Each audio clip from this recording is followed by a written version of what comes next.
In the previous video segment, we created a payoff table for Magnolia, where Magnolia has a choice to buy land at location A, at location B, at both locations or at neither of the locations.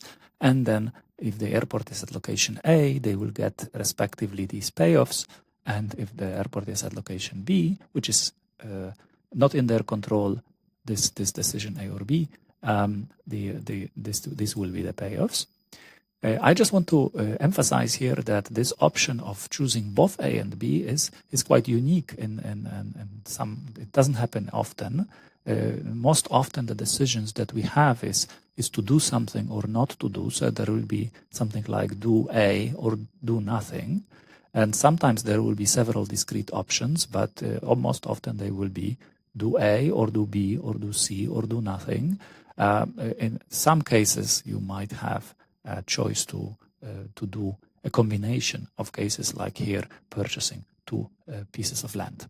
So now that we have these payoffs, the question is, what should we do? And I want you to realize that when you choose any of those alternatives, you're actually accepting not one, but two numbers. Both of those numbers, if I choose location A and I purchase land at this location, I am accepting that I may have a profit of $13 million net present value, or I may have a loss, also measured as net present value, of $12 million. So you have to recognize that there is a risk here, right? And so we need to somehow aggregate those values. Same thing here, -8 or 11, +5 or -1, 0 or 0. The question is, which one we like most, right? So there are different decision rules that we can use. And I want to start with two extreme rules that actually do not require any probabilities. And these rules, I will call them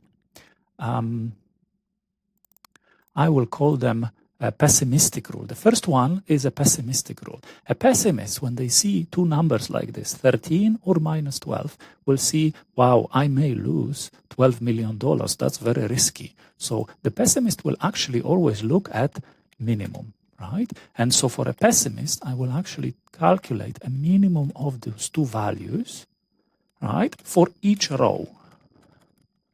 And if I do this calculation, so it's minimum of these two is -8, minimum here is -1, and minimum here is 0, right?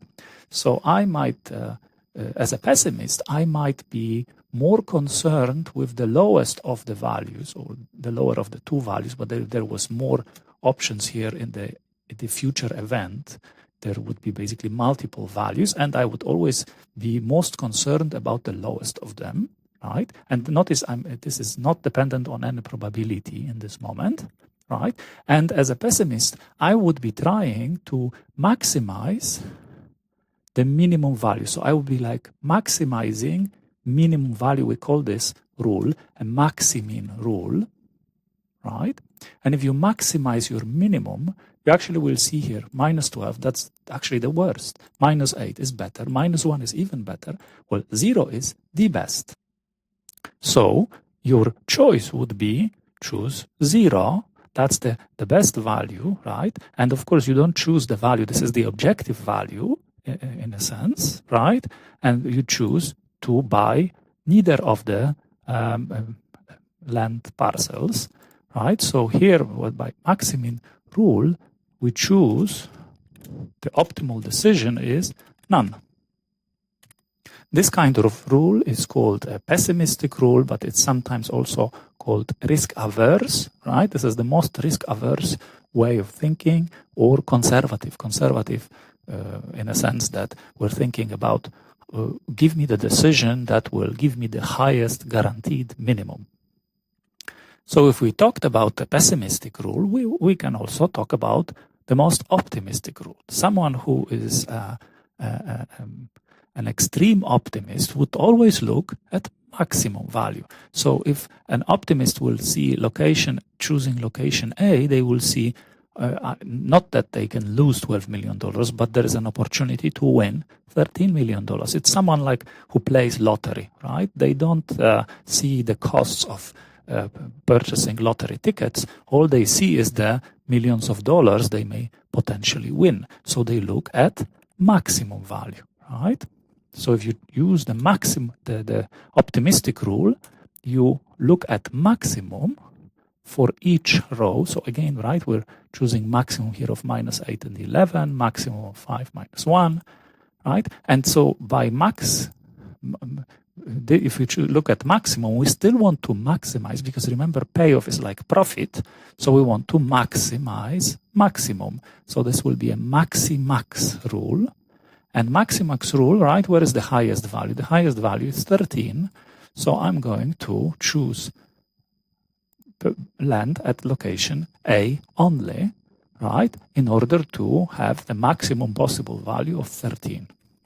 So this is choose by, right, location A. Location A. So I hope you see these are more of an academic rules.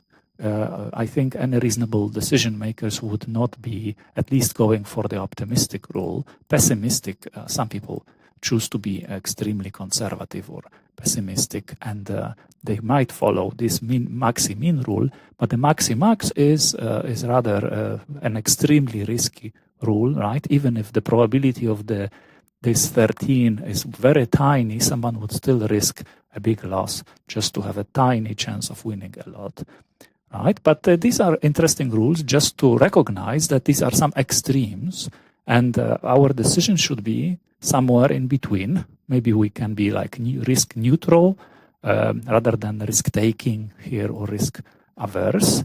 We might be risk neutral. We might have a little bit more tendency to be pessimistic or risk averse, or we might be a little bit more optimistic or risk taking. Now, if we consider probabilities, which were here defined as 40% and 60% for locations A and B, we might add here probabilities, right? Probability.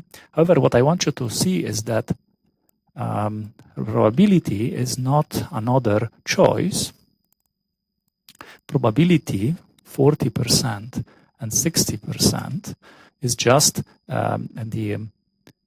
the chance that the airport is at location A and at location B. And if we know the probabilities, we can calculate something we call expected value of the payoff. Now, expected value is calculated as probability times the value plus probability times the value. And if there is more values, there will be another probability times the value, and so on. And it gives you a probabilistic average of the payoffs that you will get. So I will create another decision rule here, right? And this will be expected value, and the expected value will be, it's not red. Expected value will be a sum product. See, again, the sum product function is useful. Sum product that will take the probabilities, and the probabilities will be the same for every decision alternative. So I'm going to press F4 here, comma, and the values, right? So what this sum product is doing, it's taking each number from the first range, multiplying by the corresponding number in the second range, and then these products are all added, right? So if you do the calculation by this expected value, right, and we do all the calculations, again, what would you be interested in? Well, we would be interested in maximizing the expected value, right? So when we maximize the expected value, again, we compare -2, 3.4, 1.4, and 0, right? The highest is 3.4, so we would like the 3.4, and the 3.4 is achieved when we choose location B. So choose location B. So according to 3 different rules, very conservative, risk averse, very risk taking, extremely risk taking, and risk neutral, maximizing expected value, we have 3 different decisions. Of course, sometimes the same option could be chosen by more than one decision, right? But you see, they look at different objective and then achieve different choices. And nobody can say that one of those is better than another. It all depends on individual preferences of the decision maker, right? If you're very afraid of losing even $1 million, which would be natural for, let's say, small companies, then you wouldn't, you maybe would choose to buy none of the lands. If you're extremely risk-taking, you just like the risk, then maybe you would go for location A. But if you actually apply expected value, you want to have maximum average possible value in the future, then you choose location B to obtain on average $3.4 million. Now the expected value rule is very interesting because this rule actually is very useful when you have a repeated decision or problems with the same type of decision. So if this is a company that builds a lot of hotels, and each of those hotels, there is certain uncertainty about its future value, maximizing expected value is a good rule. Why? Because in the future, some of those expected values will result in some loss. Some of those expected values will result in a gain.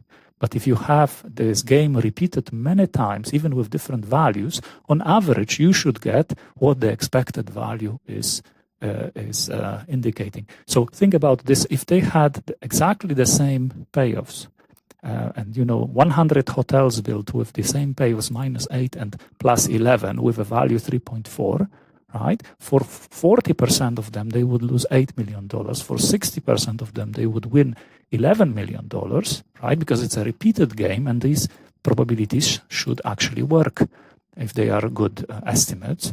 So they should get, on average, $3.4 million over a long run, right? In fact, in reality, the payoffs will be different for every hotel that they built, but if this game is repeated, this logic still applies, and maximize expected value is a good decision rule for repeated games.